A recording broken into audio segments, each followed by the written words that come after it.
কেমন ভাবে দেখছেন? একটি অসভ্য বর্বর লোক, সে আমাদের বাংলাভাষী এবং বাঙালি, এটা বলতে পারে না। নাগরিকত্ব দেওয়ার বিজেপি যেটা বলছে, নাগরিকদের নাগরিকত্ব হয় না। যাদের নাগরিকত্ব নিয়ে ওরা প্রশ্ন তুলছে, সেই মতুয়ারা, অন্যান্য নবশূদ্ররা বা অন্যান্য যে সমস্ত উদ্বাস্তুরা আছেন, তারা সবাই যে হচ্ছে কিনা এই বলছে দেশের যে নাগরিক। নাগরিকত্ব দেবে মানুষকে, এই সংখ্যালঘু সম্প্রদায়কে, যারা অন্যান্য দেশ থেকে এসেছে তাদেরকে নাগরিকত্ব দেবে বলছে। আপনারা এটা নিয়ে বিরোধিতা করছেন কেন? এত কিসের প্রবলেম আপনাদের? প্রথম কথা, বিজেপির যেটা বলছে এখন, সেটা হচ্ছে এই মডেলটা ওরা তৈরি করেছে 2003 থেকে, এবং যদি আরো আগে থেকে দেখি, আসাম মুভমেন্টের পর থেকে, 85-এর পর থেকে এটা করে।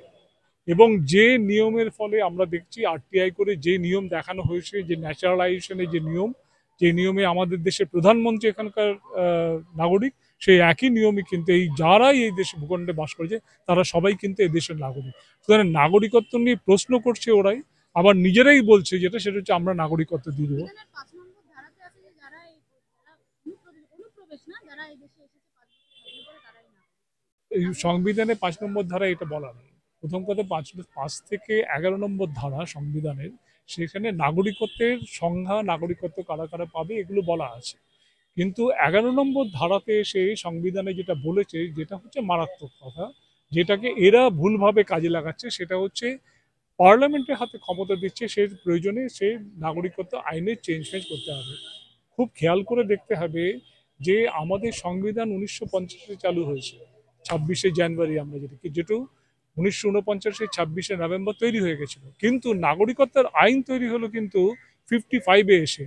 এবং যদি আরো মজার জিনিস, যেটা আমরা বলছি এখন সবাইকে খুঁজতে হবে, এই যে এনআরসি কথাটা আমরা শুনি না, এই এনআরসি কিন্তু 1951 সালে এনআরসি হয়ে গেছিল, এবং সেটা আসামে হয়েছিল। এবং এই যে পরে যেটা আসামে এনআরসিতে যে 19,06,657 জন মানুষকে বাদ দেওয়া হয়েছে, এটা কিন্তু ওইটারই আপডেট করার কথা বলি। আমাদের বক্তব্য হচ্ছে, এইভাবে আসলে নাগরিকত্ব, এই যে আমাদের বাংলার একটা কথা খুব চালু আছে, যে ভূত হয়ে চাপি আর ওঝা হয়ে ঝাড়ি।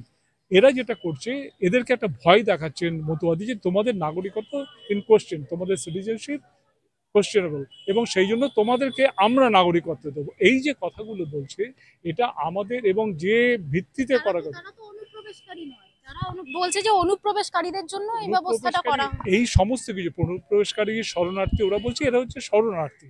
অনুপ্রবেশকারী কারা, এটা কোনো ঠিক নেই। কতজন অনুপ্রবেশকারী, তার কোনো ঠিক নেই। কতজনকে এই নাগরিকত্ব আইন যেটা আছে, সেটা কতজনকে ওরা নাগরিকত্ব দিতে পারবে? 31,313 জনকে দিতে পারবে, যার মধ্যে পশ্চিমবঙ্গের খুব বেশি হলে 150 জনের আছে, অর্থাৎ যারা রেজিস্ট্রেশন করেছিল তাদের।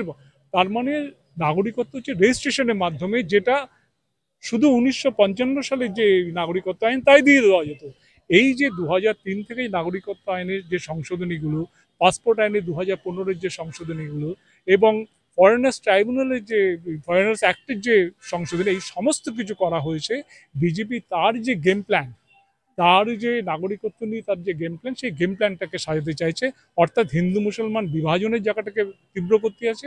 এবং সেটা করে ওদের একটাই লক্ষ্য, সেটা হচ্ছে কি করে নির্বাচনের বৈতরণী পার হয়ে যাবে, আর কোনো তার এজেন্ডা নেই। এই যে বললেন, একটা কথা মনে পড়লো। তথাগত রায় কিছুদিন আগে তার ইনস্টা টুইটার হ্যান্ডেলে লিখেছিলেন যে আহ, নাগরিকত্বর জন্য তাদের লিঙ্গ পরীক্ষা করার বিধান দিয়েছিলেন তিনি। এটাকে কেমন? মনে করি এরকম মানুষকে সমাজ থেকে বিচ্ছিন্ন করতে হবে।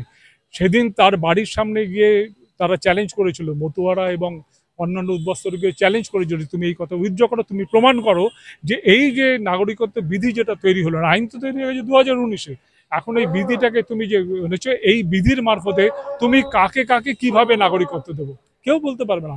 আর তথাগত রায় একটা অসভ্য বর্বর মানুষ, তার সম্বন্ধে যত কম কথা বলা যায় তত ভালো বলে আমি মনে করি। আপনাদের আজকের এই মিছিলের কর্মসূচি? আমাদের কর্মসূচি আজকে কিছুই না, আমরা এখান থেকে মিছিল করে যাব।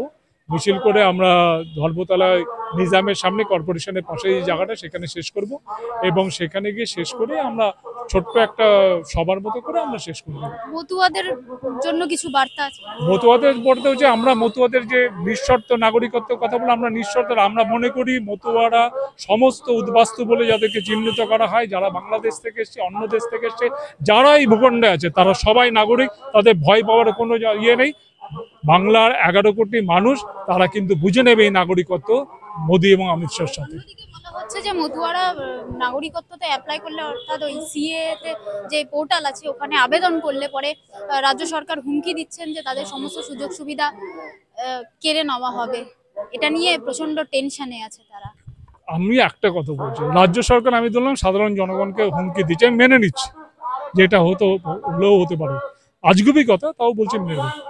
শান্তনু ঠাকুর তিনি কেন অ্যাপ্লাই করছেন না? তিনি তো সাংসদ, তার তো পুরো একটা মানে সিকিউরিটি আছে, মানে বেড়াইয়াল আছে, এবং গভর্নমেন্ট তার পক্ষে আছে।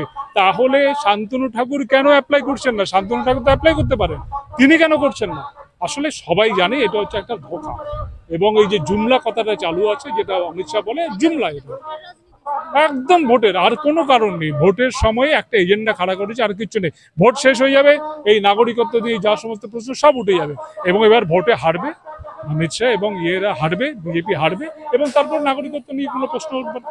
আমরা বরং অন্যান্য বিরোধী যারা আছে তাদের সবার কাছে আমরা দাবি জানাবো, যেটা এই নাগরিকত্ব নিয়ে যে সমস্ত মানে বদমাইশি করা হচ্ছে, এই বদমাইশিগুলো অবিলম্বে বন্ধ করা হোক, সমস্ত সিএ গুলো ক্যান্সেল করা হোক।